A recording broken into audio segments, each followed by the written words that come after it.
Hello everyone, ex-Bethelite here, 937-789-4029. I don't know if I've told you guys about the time I about died at Bethel. I remember mentioning to you that I wasn't getting help fixing my car at the auto shop. There's an auto shop there at Bethel, at Walk Hill. There's an auto shop. And I wasn't getting help fixing my car. They would order the parts for me, but I wasn't getting help fixing my car. So there were a couple things that were issues with regards to my car. There was a situation where my alternator went out, had to get the car towed back to Bethel, and had to work on that myself. There was another issue where there was something wrong with the struts or the rudders or something in the back of the vehicle. There's like the left back of the vehicle while I'm driving, you could hear, and plus like it felt like when you would go over a bump, like there was no shocks back there. And you know, I don't know how to do all this stuff. I don't have money. I'm at Bethel. I don't have money to take this car to a regular auto shop, and they weren't helping me with my car because of something having to do with the whatever it is that you have to get your car through in New York, some inspection of some sort. Well, okay, but you have plenty of brothers there that work on cars. That's their job there at Bethel. And I don't know. I haven't worked on cars. Granted, my father owned an auto shop, and I've done oil changes and things like that. But as far as taking things apart and putting in shocks and struts and all kinds of stuff like that in the back, I don't know how to do all that. But I was left to do all that by myself. How was I ever going to get this car past state inspection without having those things installed? And how was I going to have those things installed if I didn't know how to install them? When you send your kid to Bethel, you don't think, well, he needs to know how to install shocks and struts in his car, because you think that the organization is going to take care of all that. No, they don't care. I kid you not, I worked my tail off on this car. I worked my tail. If I wasn't at my assignment or studying for a meeting, I was at the auto shop working on my car. Again, I had my parts, and they allowed me to use the tools, but no one with the know-how was showing me how to do anything. How are you going to get to your meetings? I have relatives that my father lived. Google this, because I don't know exactly how far this is. My father lived in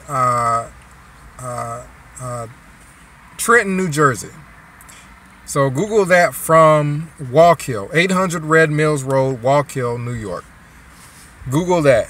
Believe it or not, I still remember, unless I got that wrong, if that's still the address, I still remember the address. 800 Red Mills Road to Lawrenceville or Trenton, New Jersey. Google that and you'll see how far of a drive I have to visit my father. And one of the reasons why I wanted to visit my father is because I had the issue with the struts. It sounded in the back like I had no shocks or anything in my car. So I call him, I let him know I'm heading down there. He's saying that he's going to take care of it. My father was not a Jehovah's Witness at all. He knew about them, of course, because I was a member, and that was the reason why I was in his area in Walk Hill, New York. I'm talking the witnesses up. You know, I'm talking them up. I'm trying to make them sound good. But here I am calling him They have an auto shop there at Wallkill. But I'm calling my father in New Jersey, Trenton, New Jersey, to use his auto shop to have him help me work on my car. Explain that and explain how that's going to leave a good impression. So no, of course I didn't leave a good impression about Watchtower. Watchtower didn't leave a good impression about Watchtower to my father.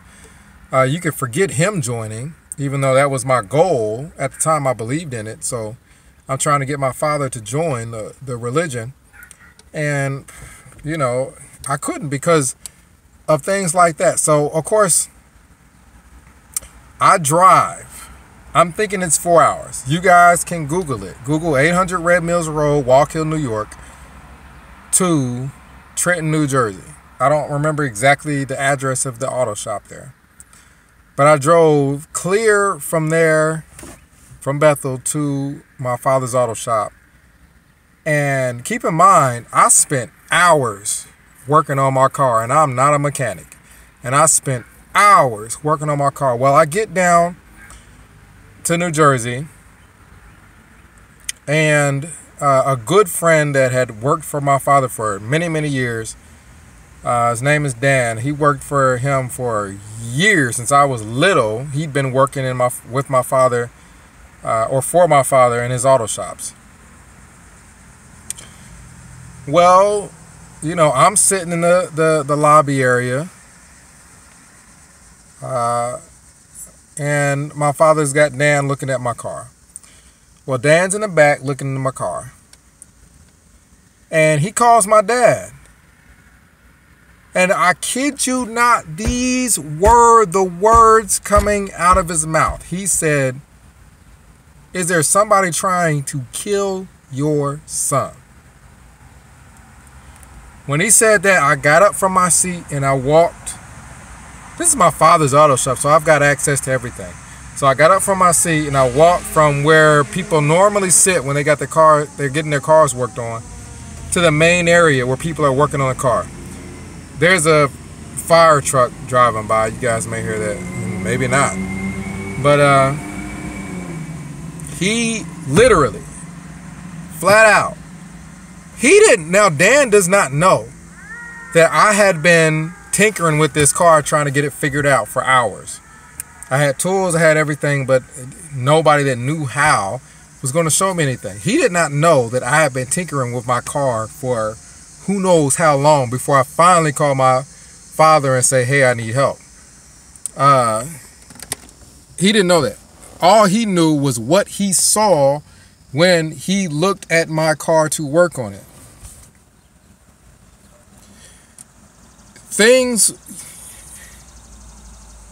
apparently I did such a bad job. Things were so loose in the back.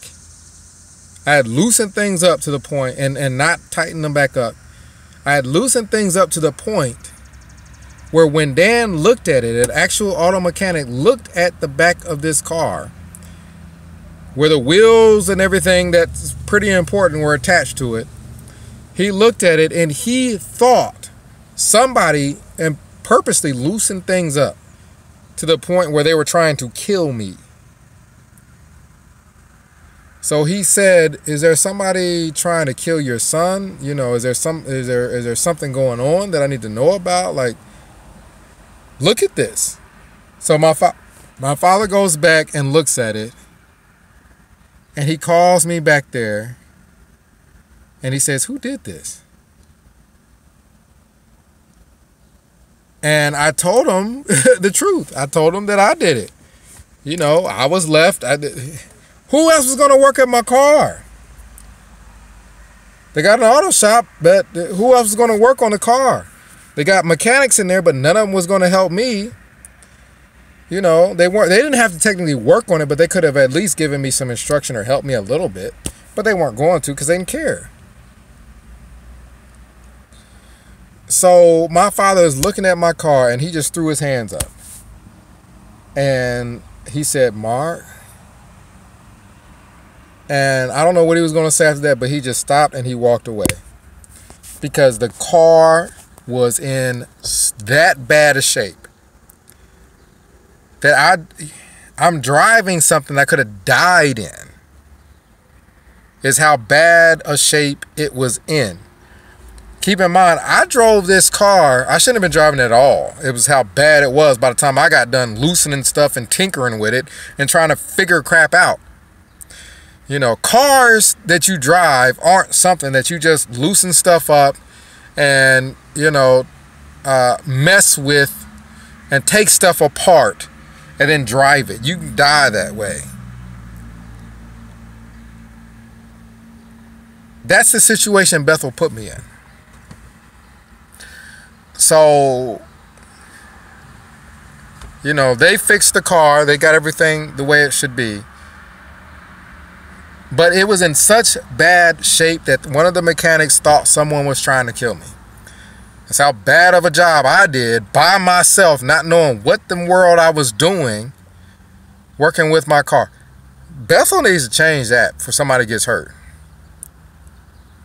They need to change that before somebody gets hurt. If you guys have an auto shop there at Bethel for situations where something happens with somebody's car, and of course they're not getting paid, so they're not going to be able to go to an auto mechanic, so they got a Bethel, you know, a shop there. Whether the car passes state inspection or not, you guys can still show people how to work on their car, because I wouldn't be here right now, and I'm sure Bethel wouldn't have a problem with me not being here right now telling everybody about what happens there. 937-789-4029. I'll go in depth about it later, but yeah, I was left working on the shocks and struts and stuff like that in my car and didn't know what I was doing at all, but worked my tail off trying to loosen stuff so that I can put other stuff on, and didn't finish the job. Just told my dad, hey, I need help, and drove the car to my dad's auto shop to figure out where it is. Just Google 800 Red Mills Road, Walker, New York, to Lawrenceville, New Jersey, and you'll know about how far I drove in a car that was in such bad shape by the time I got done tinkering and loosening stuff that somebody looking at it would assume somebody was trying to kill me. That's how bad it was. So I could not be here right now. I could literally not be here right now. That's how unloving this organization is. They could care less. They could care less because there's plenty of parents willing to send their kids up to Bethel. They don't have a shortage of parents willing to send their kids up to Bethel knowing nothing about it. They're willing to just toss their kids at the mercy of Bethel, just assuming God is directing this organization. It's not. He's not. Obviously, he's not. You guys let me know what you think. Ex-Wallkill Bethelite signing out.